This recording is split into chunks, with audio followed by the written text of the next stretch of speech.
Welcome to the Partial Historians. We explore all the details of ancient Rome. Everything from the political scandals, the love affairs, the battles waged, and when citizens turn against each other.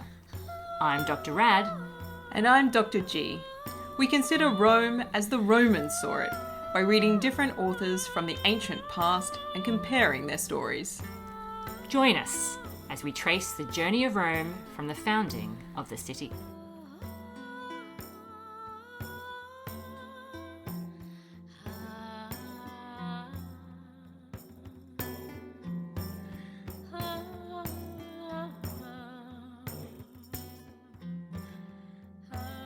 Hello and welcome to a brand new episode of the Partial Historians. I am Dr. G. And I am Dr. Rad. And we are super excited because we've finally closed the door on 449 BCE. The reign of the decemvirs and all of the fallout from them is finally done. Close the door? I freaking slammed the door. Goodbye, 449. Get out. Yeah, so we've been dealing with an exceptionally long year in 449, just to give you an idea of where we're up to. It's very hard to summarize in a very quick recap. We really suggest that you actually just listen to our past episodes, but suffice to say, we have been through the rule of the decemvirs, the second secession of the plebs, where they said, we're not going to be part of this whole thing if the decemvirs are in charge, we're just going to take ourselves out of Rome. I'm going to live over here now. Exactly, on this other hill.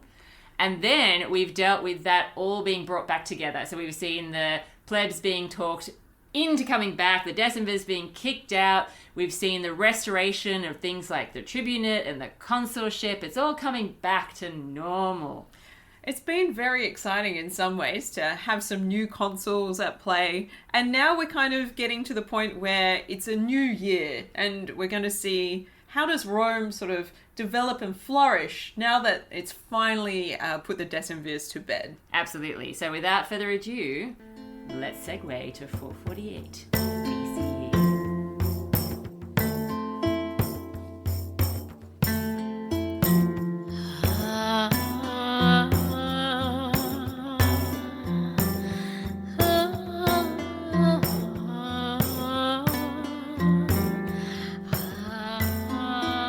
Alright, so 448 BCE, Dr. G, in stark contrast to 449, which I don't even know how many episodes it took us to cover that.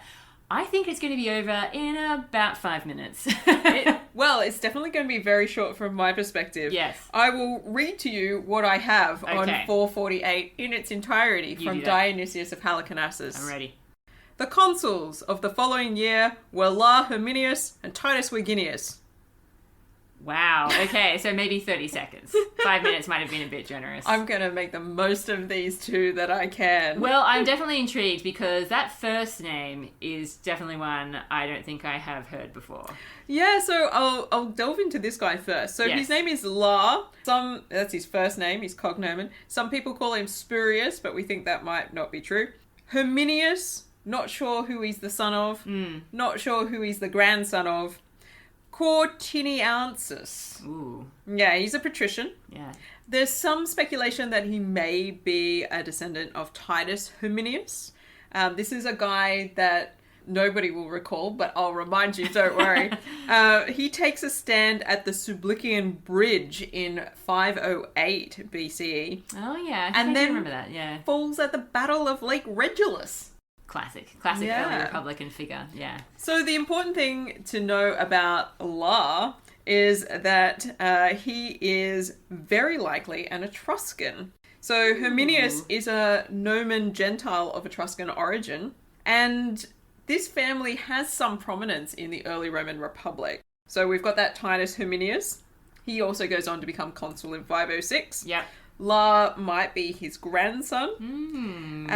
And we also have mention of a La Herminius in some inscriptural evidence. Ooh. So shout out to all the epigraphy fans out there. Whoop, whoop. Whoop, whoop. He does appear on what appears to be a bit of a broken kind of fasti, where the decemvirs are also somewhat mentioned as well. If you're keen on looking that up, you'll need to go to Degrassi's Inscriptiones Italianae 13.1.366. Have fun. Number again. 13.1.366. And his name is mentioned there. So we think he might be a real guy. That's kind of the gist that I want to bring to the table. I'm just going to pause and appreciate that in the midst of a historical podcast. We think he might be a real guy. Yeah. Just like Pinocchio. It's tough times in the early Republic. I don't know what to tell you, but there's a lot of these characters that we're just pretty sure somebody made up along the way. Well, yeah, to be fair. But this guy is in an inscription, so that's a good sign, I think. The family record for the Herminii disappear from Rome in about the mid-5th century BCE. And if, for those people playing along at home, we are in the mid-5th century BCE. Right, so we're kind of just seeing them pass by the window. This may be the last Herminius we see. Right, okay. Well, it's always interesting to see the melting pot that is Rome, coming together like that.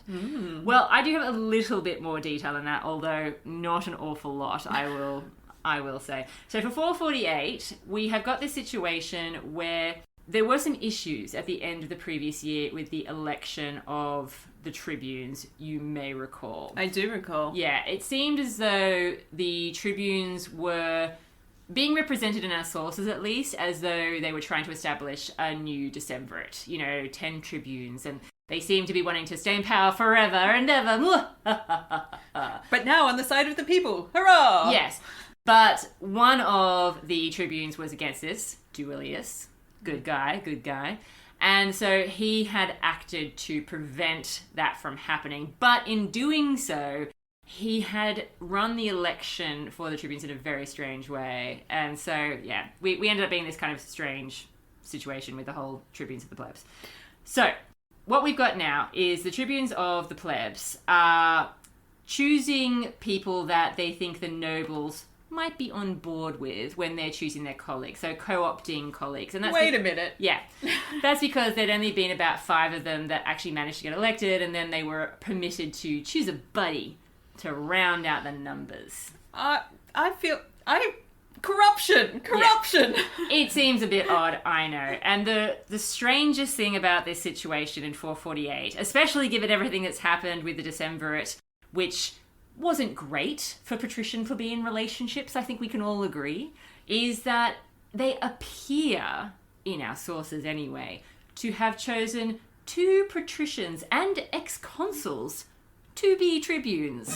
One Spurius Tarpeius and Aulus Eternius. I call foul. I want a replay. I don't think patricians should be able to be tribune of the plebs. In that, I think we all agree. Just wait a cut and pick a minute. Yeah, look, scholars obviously very mixed feelings about this situation, about whether we think this is historical, what we think is going on here, but it certainly highlights the danger of the situation of allowing people to maybe choose their colleagues for the tribunate rather than having, elections. Yes, yeah. It is a bit of a problem, isn't it? Okay, so what happens? There's got to be some sort of response to this. You can't just let the patricians sit around in that role. Well, you would expect to actually hear more, I think, about what the 2 patricians got up to in the midst of all of this, but it's actually not really on them. That's foxes amongst the chickens. You would think, yeah, that's what I was expecting to happen. I was like, oh, what kind of crazy antics are going to happen here? There's like an odd couple. Rock up with a skateboard. Hey, kids. Yeah. I think for me, it just highlights the fact that because there isn't much focus on them in particular, if we assume that this is something historical, okay, so I'm going to suspend my disbelief. If we assume that it's historical and that there were patricians who were chosen to be a part of the tribune of the plebs body, then the fact that there isn't a huge amount of information recorded about them and what they got up to me sort of suggests that what we've been talking about all along, which is that to be plebeian in this time period does not mean to be poor and to be completely down and out. And that's why there can be relationships, alliances between these people and people who are senators and people who have other magistracies. Yeah, we're in a real situation here in terms of how do we understand the early period of Roman history Absolutely. at all. Yeah. Because we've got these sort of terms that are sort of bandied around like patrician and plebeian, which mostly we're not sure how they were applied and what the limits of their definitions might have been. And they're also being utilized by people who are writing history a good 300, 400 years after the events that they're talking about. Yeah. What about the changes over time? Definitely. Are they well understood?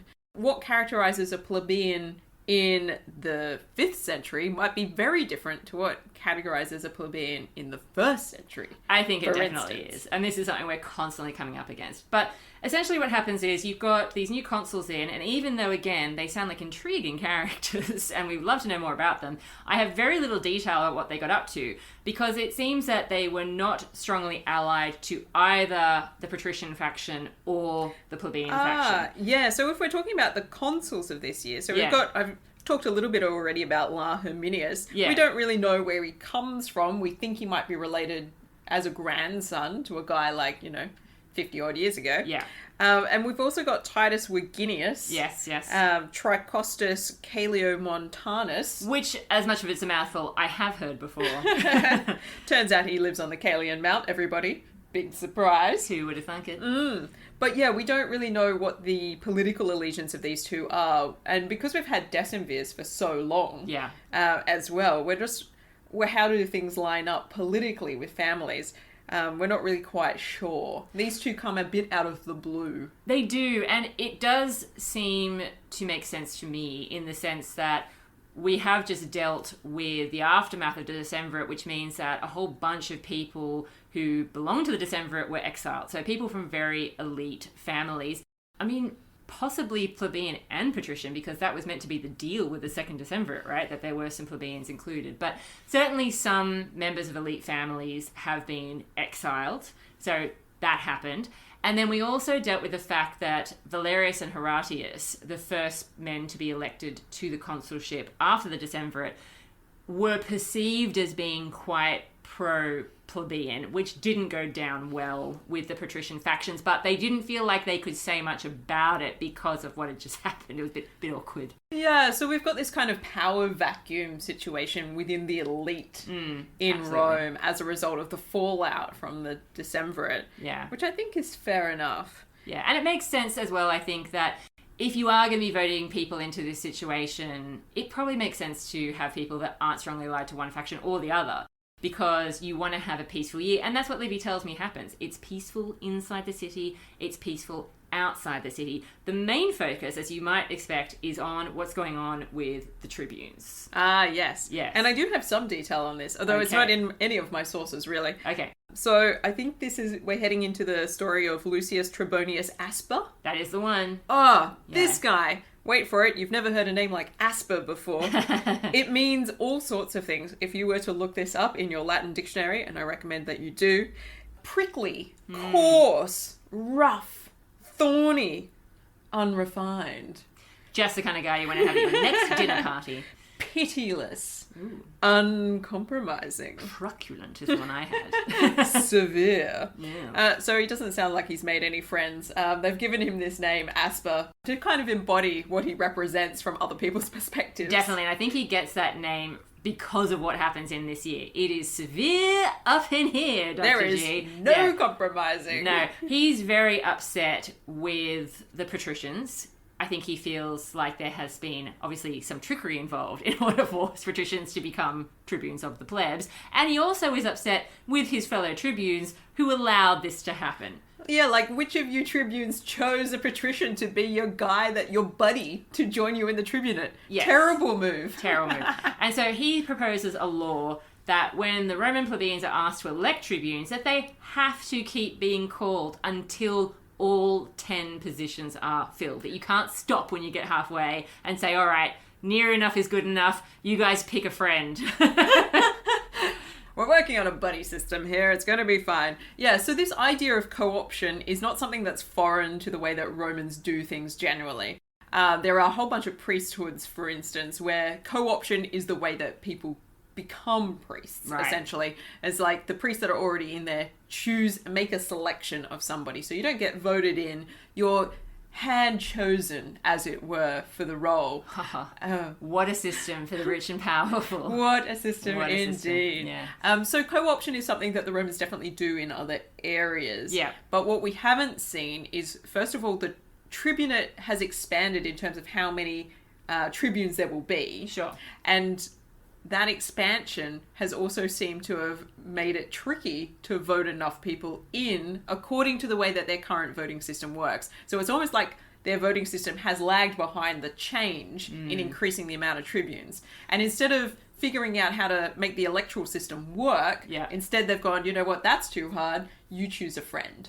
I think as well from the previous year, it was because the tribunes that had been elected in 449 were campaigning so hard to stay in power that had muddied the waters, I think, for other candidates, I suppose, for getting the opportunity of having 10 other people, brand new people elected in. I think that's what had also caused the issue. Yeah. You're telling me enough candidates didn't stand because they're like, I don't know how this works anymore. I'm not sure if it was so much that. I think it's just, I remember Livy mentioning something about the fact that it was difficult because the existing tribunes, who were popular, they weren't unpopular, because they'd gone after the decemvirs and that sort of thing, they weren't unpopular, and they were obviously fairly well known because a whole bunch of them were related to Virginia, the girl that was slain in the whole decemvirate episode.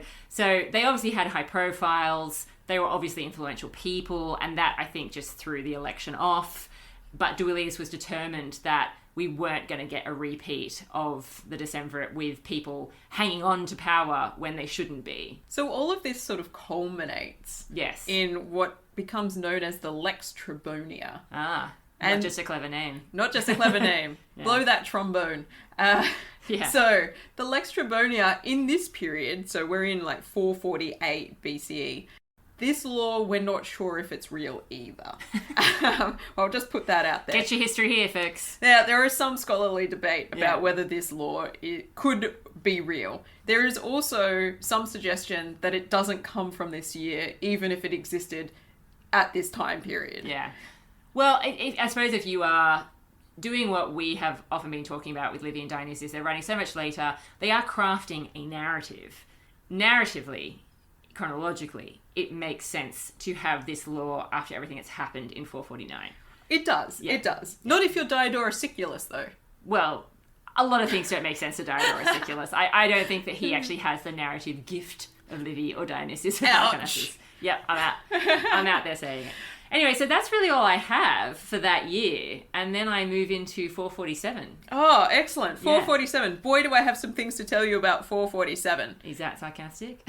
Yes. Excellent. If we're reading Dionysius of Halicarnassus, they were succeeded by Marcus Geganius. Well, we at least agree on the name. That's it. That's all I've got from Dionysius. Okay, well, I've got a little bit more detail. Not a lot, but it's actually really interesting. So I also have Geganius as one of the consuls for that year, and remember that name, guys. You will hear it again. Marcus Geganius, son of Marcus, grandson of, we're not sure, Macarinus. Hey, Macarena! Hey! I also have mention of, as his colleague, a Caius Julius, Dr. G. I know. I think there is a little bit of a question mark about that, but... Yeah, but this is a good pause point, I think, because this is the first time, even if it ends up not being real. Sure. Sorry, everybody at home. Gaius Julius, first mention of a Gaius Julius. Really? I thought we talked about... Holding a consulship. Oh, right. I was going to say, I could have sworn we talked about that family name before. I feel like they emigrated from somewhere. They have, yes. So, if we're going into the background of that family, so a patrician family, possibly connected with Jupiter, if you ask them nicely. One of the so-called Trojan gens families who moves from Alba Longa to Rome under Tullus Hostilius. That's what I remember. Yes. And so these Julii are prominent in the 5th and 4th century BCE. Yeah. We're not sure about the connection to later Julii. Oh, I think the later Julii are sure about their connection. They're going to make a big deal about that connection, but we're not sure as historians. Oh, good to note. The line appears to maybe have been broken. All right, so for these potential consuls, of which Gagania seems to be the surer bet, there is brewing between the plebeians and the patricians some tension again. Maybe because of the whole tribune of the plebs patrician thing of the earlier year, or maybe it's just still the legacy of the decemvirate. Who knows? Who knows? But certainly the consuls are making it their mission to try and ease that tension without officially starting anything with the tribunes, and also making sure the patricians don't have their precious little egos dented. Oh, there's such a balancing act. Good luck, guys. It's tricky. It is tricky. So they try and stop the plebeians from whipping up resistance against the government by suspending a levy which had been called against what basically they were thinking of going to war with the Volscians and the Aequians. Classic. Traditional enemies. Yeah, absolutely. And they're trying to draw attention to the fact, look, if Rome is internally at peace, then we probably won't have a need for things like a levy, because let's face it, our enemies tend to pick on us when they think we're distracted by domestic problems. So it's really, if we can just chill out For a whole year. Yeah. We could probably take this campaign season off. Absolutely. And then we have a line from Livy, which is one of those lines that I love, even though I know I'm saying in English, and it's the English translation that is what strikes me, but nonetheless, it has to come from somewhere. It says in the English translation, but the one order was always taking advantage of the moderation of the other. Oh, no. Yeah. Is it the patricians being terrible again? Foreshadowing. Yes, it is. So the plebeians are feeling quite peaceful and chilled out until the young patricians, Dr. G, they're out in their Ferraris again, tearing up the streets. Yeah, exactly. So the young patricians have decided they're going to start antagonizing the plebeians. So Why? On what account? because they're plebeians, duh. Oh. And these are the young hothead patricians, and they've got nothing else to do with their time. Therefore, they have to hang out in the streets. They have to smoke cigarettes. They have to rip up fire hydrants. They are the uncoolest cats that I know. They are rebels without causes, Dr. G. They I don't know are. what else to say. Anyway, so they start by just hurling insults at the plebeians. And the plebeians are obviously a little annoyed at this. Don't punch down, guys. Well, you know. It's too They're late. always gonna. Haters gonna hate. So the tribunes, of course, are trying to do their job by protecting the plebeians as much as they can, or protecting the lowly, as this translation has it. Harsh. However, they're not being very effective, because the young patricians soon upgrade their assaults by actually violently attacking the tribunes. Now that's not meant to happen. Wait a minute. Yeah. Wait a minute. So, Yeah. But the tribune of the plebs are supposed to have an inviolable body. That's Supposed part to. of the role. I think that this is why this is an interesting year, because this seems like a real throwback to some of the issues we saw in 449. So you might remember, listeners, that when we were talking about the end of 449, we got those new consuls, Valerius and Horatius. And the reason why their fellow patricians saw them as being plebeian whisperers and on the side of the plebeians is because they introduced this suite of laws which seem to be about protecting the position of the tribune of the plebs and the plebs more generally. And one of the things that they tried to re-protect, I suppose, is exactly that, the sacrosanctity of the tribunate. So this seems like a very directed attack to me. Yes. Yes. This is insulting on many levels, not to mention just nasty. You're not supposed to touch a tribune. That's the law. Yeah. The young patricians in this case are just going against all convention, deliberately being provocative. Absolutely. And I think that they are showing their displeasure at these laws. They've obviously got a real freaking chip on their shoulder about this whole thing. So anyway, there basically aren't any consequences as these attacks continue. What? Because they're being carried out by secret gangs of elite Romans. Is there a conspiracy going on here? Yeah. And it just appears like nobody who's in power has much authority. It seems like this situation is getting out of control. I think this is the result of that power vacuum that's Yes. been created by all of that exiling of the decemvirs and whatnot. And now patricians are now jostling for power. And showing that off, I guess, by putting the plebeians in their place, reminding them not to get too comfortable. I'm in charge here, not you. Absolutely. I don't care how many tribunes you've got. Absolutely. And so the plebeians kind of resign themselves to the situation, and they're thinking back to those glorious days of 12 to 18 months ago when they had tribunes like Achilles, the fiancé of the slain Virginia, because they're like, he would know what to do in this situation. Outspoken. Yep. Good stand for this. Good in a fight. Yeah. All of that stuff. Interestingly, Livy does also mention that the older patricians aren't actually super happy with how the young patricians are conducting themselves. Oh, good. Yeah. But they're kind of also resigned to the situation because they're like, well, I can live with it. Because, let's face it, it's better off that the young patricians are carrying on like this than the young plebeians. Oh, no. Yeah.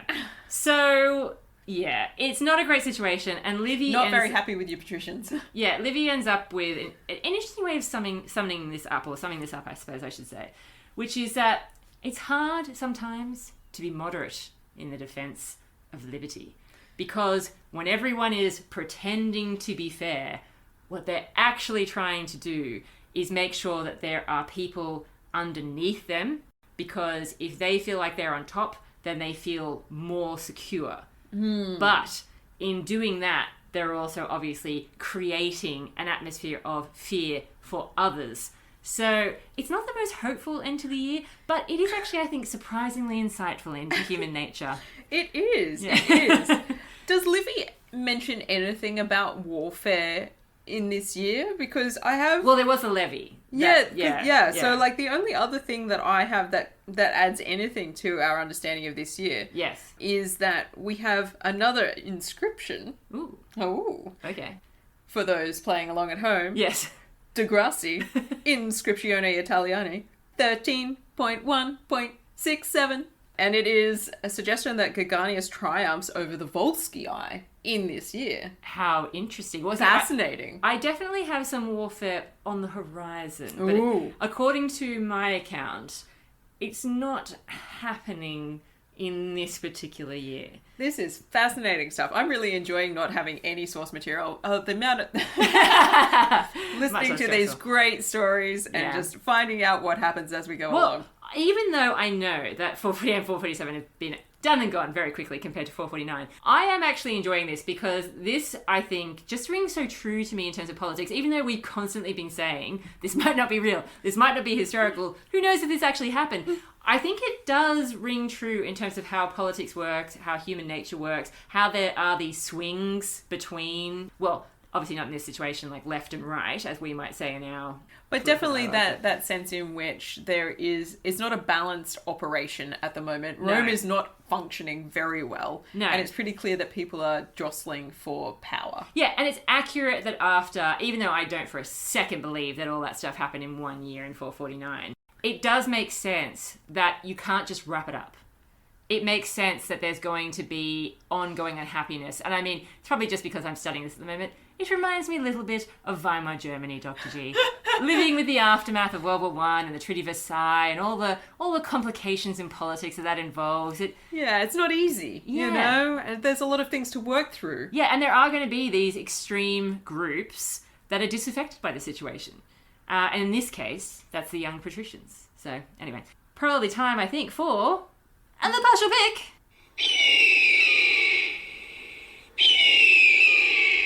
Yes. It's nice to let Igor out of his cage from time to time. He does a marvellous job. Indeed. Okay, the partial pick. Yes. Rome has the opportunity to score 50 golden eagles. I'm not liking their chances, I'm not going to lie. 10 eagles across 5 categories. All right, what's our first category, Dr. G? Military clout. Well, even though I know you've got a hint of warfare... Just a hint. I mean, it is a triumph, I suppose. You did say triumph, didn't you? You had a victory over the Volscians? Well, yes. A victory over the Volscians. Triumphs. Apparently. Okay, well, that is something. Thank you, inscription. Yeah, should we say, what, a 3 or 4? I mean, I don't know how to judge that. I mean, they're certainly not getting into wars and losing them, but they don't seem to be necessarily going out and winning them necessarily, except for this small piece of evidence. Well, it is still a victory, though. I mean, what is it, like a 4? I guess a 4. I don't know. A 4. A 4. All right. Okay, all right. Military clout, a 4 out of 10. Okay. Yeah. Diplomacy. It's a bit of a shocker, I think. Well, I suppose there is a little bit of diplomacy in that, in my account, in 447, there is an attempt to keep things civil before they become very uncivil. But then think about 448, and you've got patricians infiltrating the tribune of the plebs, and I feel like that's not a great move. It isn't, but I don't know that it has anything to do with diplomacy, because we don't really know how on earth they got there, apart from being picked by some plebeian cronies or something, or some clients, I suppose, is possible. So yeah, look, diplomacy I think is I think it's a 0. All right, Yeah. 0. Okay. Unlucky. Expansion. No, Rome has not expanded its borders. yeah, not for quite some time. No. Yeah. Virtus. Laughable. I laugh in the face of Virtus. Yeah. Everybody seems to be behaving relatively poorly.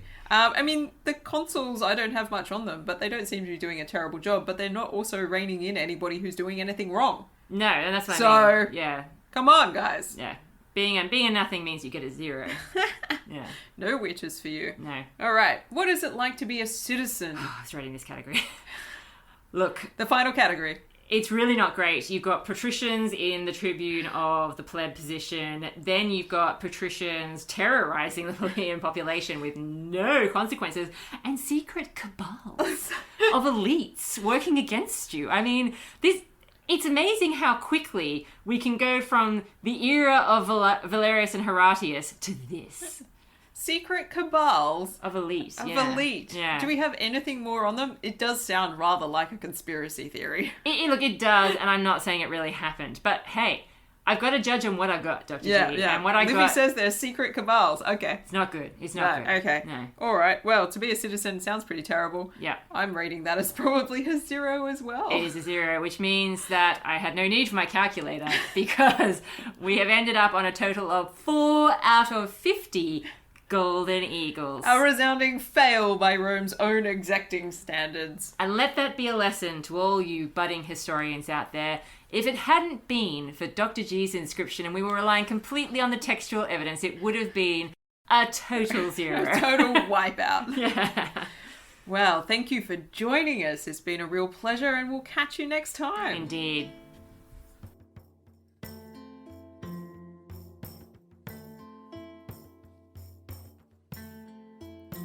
Thank you for listening to this episode of The Partial Historians. We would like to extend a special thanks to some of our longest term Patreons, Sean, Sharon, and Roman. We are so appreciative that you have had faith in us for so long. You too can support our show and help us to produce more engaging content about the ancient world by becoming a Patreon. In return, you receive exclusive early access to our special episodes with a variety of fascinating guests from all over the world. If you are unable to become a Patreon, there are other ways that you can support our podcasting journey. Give us 5-star reviews that brighten our days, spread the word by buying and wearing some of our merch, or support our collaboration with the talented Bridget Clark, who has been helping us to produce some artwork on Gumroad. Until next time, we are yours in ancient Rome.